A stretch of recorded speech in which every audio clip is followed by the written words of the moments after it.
MB. Patil ಹೇಳ್ತಾರೆ BPL ಕಾರ್ಡ್ಗಳಿಗೆ ಮಾತ್ರ ಗ್ಯಾರಂಟಿಗಳನ್ನ ಕೊಡಬೇಕು, ಶ್ರೀಮಂತರಿಗೆ ಗ್ಯಾರಂಟಿ ಹೋಗ್ಬಾರದು ಅಂತ. ಯಾಕಣ ಗ್ಯಾರಂಟಿಗಳು ಕೊಡ್ತೀವಿ ಅಂತ ಹೇಳೋದಕ್ಕಿಂತ ನಿಮ್ಮ ಪ್ರಣಾಳಿಕೆಯಲ್ಲಿ ನೀವು ಮಾತು ಕೊಡೋದಕ್ಕಿಂತ ಮುಂಚಿತವಾಗಿ ಇದಕ್ಕೆ ಪರಿಜ್ಞಾನ ಇರಲಿಲ್ವಾ?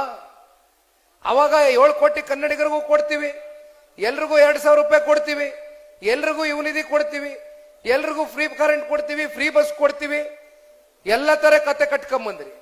ಮತ್ತೊಬ್ರು ಹೇಳ್ತಾರೆ ಪಾಪ ಕಾಂಗ್ರೆಸ್ನ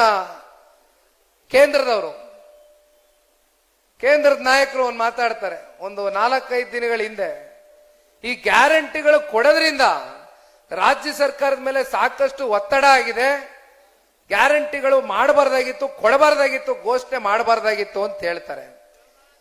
ಇನ್ನೊಂದು ಕಡೆ ಮಾನ್ಯ ಉಪಮುಖ್ಯಮಂತ್ರಿಗಳು ಅವ್ರು ಕೊಟ್ಟಂತ ಹೇಳಿಕೆಯನ್ನ ಒಂದ್ ರೀತಿ ಸಮರ್ಥಿಸ್ಕೊಳ್ಳುವ ರೀತಿನಲ್ಲಿ ಗ್ಯಾರಂಟಿಗಳು ಹೌದು ಸತ್ಯ, ನಮ್ಮ ರಾಜ್ಯದ ಸರ್ಕಾರದ ಖಜಾನೆ ಮೇಲೆ ಬಹಳ ಒತ್ತಡ ಆಗ್ತಾ ಇದೆ ಅಂತಾನು ಕೂಡ ಒಪ್ಕೊಂಡಿದ್ದಾರೆ.